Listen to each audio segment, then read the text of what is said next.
Welcome back. Oh. Yeah, I threw it in there. That's my line. I know. I stole it.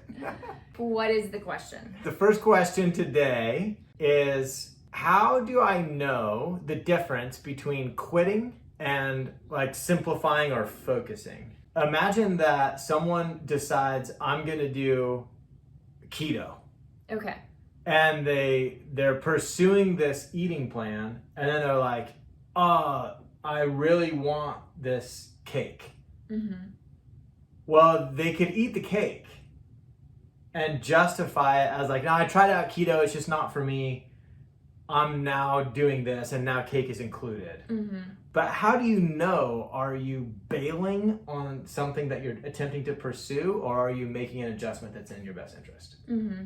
Because I would say in that example that's not quitting, that's making an error, and that you can learn from that error to keep going. And so I think that's important to define.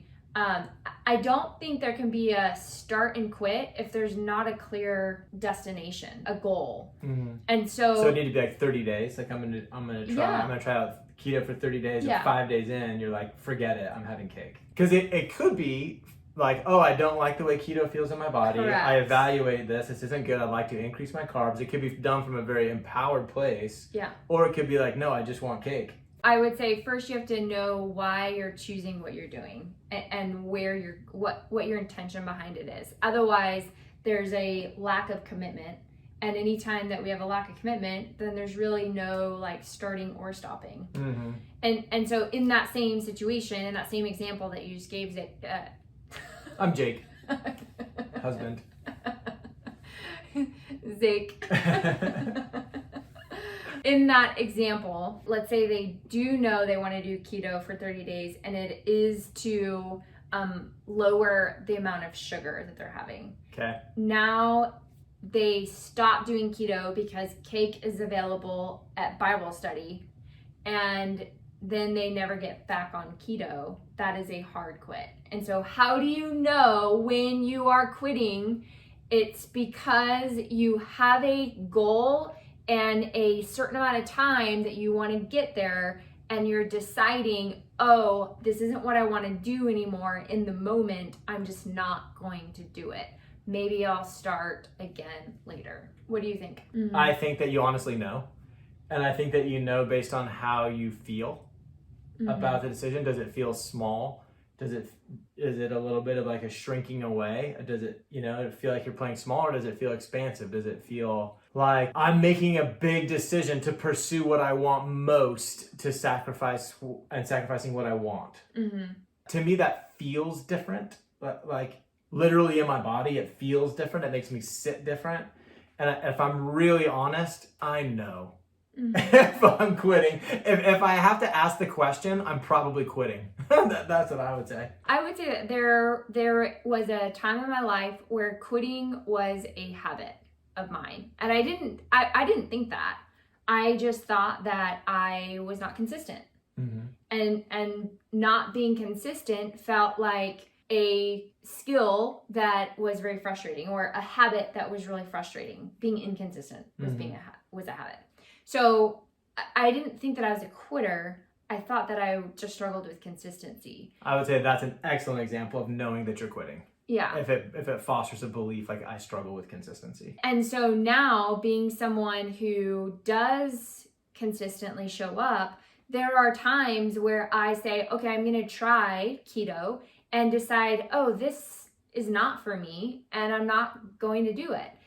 And calling it quitting or choosing to not do it, I think it's actually important in how you frame it. I'm not a quitter. Therefore, when I choose to stop doing something, it doesn't mean that I'm quitting, as long as it's coming from an empowered place. And I think that's a really good place to go with it. Yeah. Is more just like, what are you making it mean that you quit? Because now it's not this decision that's like, oh no, I'm stuck here because either I'm a consistent person or I'm a quitter. No, sometimes you think that you're making a pivot, and it turns out you actually quit. I just wanted some cake. And then you're like, okay. Yeah. And like way back to where you were at the beginning, you can use that lesson and move forward. But I think I think that's basically like a two-step, I guess. I would say first, have some distance from it. It's not that you're a quitter or a non-quitter. This decision isn't defining who you are or your identity. Sometimes consistent people quit, and sometimes quitters are consistent. It's all just how you're going to see yourself and identify. And then really check with how you feel about it. I think that deep down you know when you're shrinking away from something that you wanted when you're playing small. Yeah.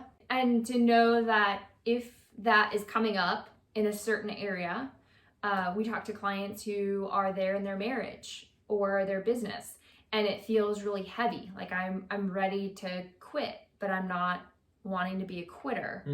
And so just being honest without judging yourself, like you're saying, I think is a really powerful thing. That just because you're leaning towards quitting doesn't mean that that's who you are. And then on the flip side, if you do happen to find yourself in a habit of quitting a lot and you want to change that, then it's also being honest about it without the judgment. Exactly. Sometimes I know I'm quitting and I quit. There you go. What's an example? I guess an example recently is that I set out to walk and do a walking meditation every single morning. I did it for a long time, every single morning, like maybe even got over 6 consecutive months of every single morning. And I thought, I'll go for a year. I'd like to go for a year. But then mornings come up, like this morning, where I had a dermatology appointment that was early. And so I didn't have time to do all the things I wanted to do. And I ended up talking with a friend on the phone last night late. And so when that conversation was over, I had a choice to make. And I know what I could have done is woken up earlier. I could have gone to bed earlier. I could have woken up earlier. So in a way, that's a quit. I know I quit on it. See, I wouldn't have called that a quit. That's interesting. I think we're saying the same thing. I'm just like, I quit, so what? I know I'm gonna go back again tomorrow. When I say, sometimes I quit, I'm like admitting to the world, just this once, I'm actually not perfect. And that's all right. Yeah. To me, quitting is throwing the towel in where you're no longer going to be on that journey. Well, I'm no longer going to get 365 out of 365 days. That's what I mean by it's a quit. I gave it up. The streak ended. Okay, that makes more sense. Yeah, good clarification. I think that quitting is not a good thing or a bad thing. I think that if you are becoming someone who wants to be consistent and be committed to the things that you say you want to do, then making errors is good and persevering is good, and it's a skill that we learn.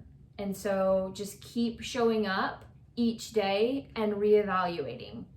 Why am I doing this? And maybe there's something that I want to change so that I can keep going. Question number 2 is, I don't really know the context of this one. The question is, why do you guys go backpacking every year? And I don't know, that could be from a place of like, backpacking seems miserable. Why in the world would you do that? Or it could be something along the lines of, look, you guys are running a business. You have these big goals. You have these aspirations. You're on this path. Yeah. Why would you go out of cell service, out of Wi-Fi? You can do nothing for your business for this time period. Why don't you answer that second part? Why do it when we are building a business, having goals, big dreams? Well, I guess the way that I like to think of it is it's tempting when you get around a group of people that are all trying to build a business. They all talk about how much they want their business, how big of a part of their life their business is. I think I even heard Gary Vee one time like literally say, it's like you're underwater and you're running out of air and you can't get to the surface. How bad you want that breath, that's how bad you have to want your business. And I was like, no. I'm sorry, Gary Vee. I think you're hilarious. I love your mindset. I love so much of what you're saying, but I am so out on that. Apparently it works for him. Yeah, exactly. If you like to be like success or die, that, whatever, that's awesome. For me, I like to think I'm all in on my life, and my business is a part of that.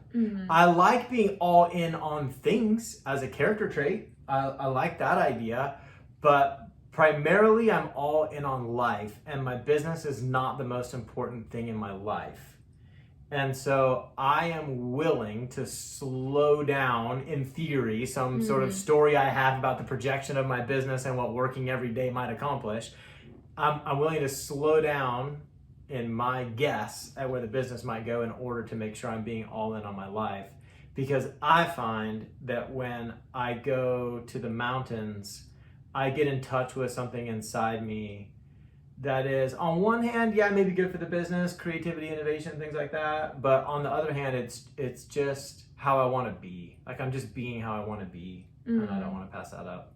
So more of just how you want to live life philosophy. Yeah, and to me, it represents to me not letting fear drive. If I wanted something that badly, but I chose to push it aside to build my business, I'm now building my business out of fear. I'm afraid to do what I want. I'm obligated to build the business in the way that someone said I need to build it, or to like be there every moment to make sure. What if someone calls? Like I don't want fear driving in my life to that extent. Yeah, I agree. Good. What about you? Why do you do it when it's like, how is this even fun? Like, this seems inconvenient and uncomfortable. So why go backpacking every year? The same reason I do anything that's hard. Even as I'm asking the question, I'm like, I know Whit doesn't even understand this question. She's like, hard things are the best things. Why would anyone even? I don't understand where the confusion is. Right. Even this last backpacking trip, it really wasn't that hard, but it has discomfort all over it, like going to the bathroom outside, not having running water at your disposal, cooking your meal when you're really hungry and sleeping tired. on a deflated sleeping pad. Yes, man. She didn't even complain about it. I could go on and on about some of the inconveniences, but the actual like physical and mental part was pretty easy. And I was questioning, is there really that much growth in this? It wasn't hard enough. It wasn't hard why enough. am I here? Yeah, so maybe I wasn't, is this worth it? I wasn't terrified, and I wasn't just gasping for air thinking I was going to die on the side of the mountain. So why am I even here? Yeah, and there's always space to find out more about myself and to connect with God on another level. And I think that was kind of my new takeaway that was a little bit different from this last backpacking trip. And I love the idea of pursuing things in life that create that space of more self-discovery and intimacy, and more discovery and intimacy with God. So I'll probably be backpacking for life. Just kidding. I think that Jesus, or about Jesus, I guess, Luke said he often went to the wilderness to pray. And so basically, if you don't go backpacking, you're saying Jesus was doing it wrong. It could be. But I could also go to our backyard and pray, and I'd be technically a little bit in the wilderness. That's true. That's the benefit of Texas and living by a lake. Yeah. If you're in Los Angeles, maybe not so much. That's right. Hey, thanks for watching this episode of Ask Steadfast. Whit and I are super excited to use this avenue to sort of spread our message. And so it would mean a ton to us if you'd subscribe to this channel. Additionally, if you have any questions you'd like to see addressed in future episodes, whether serious or funny, we'd love to see those in the comments. So leave that in the comment below, and we'll see you in the next one.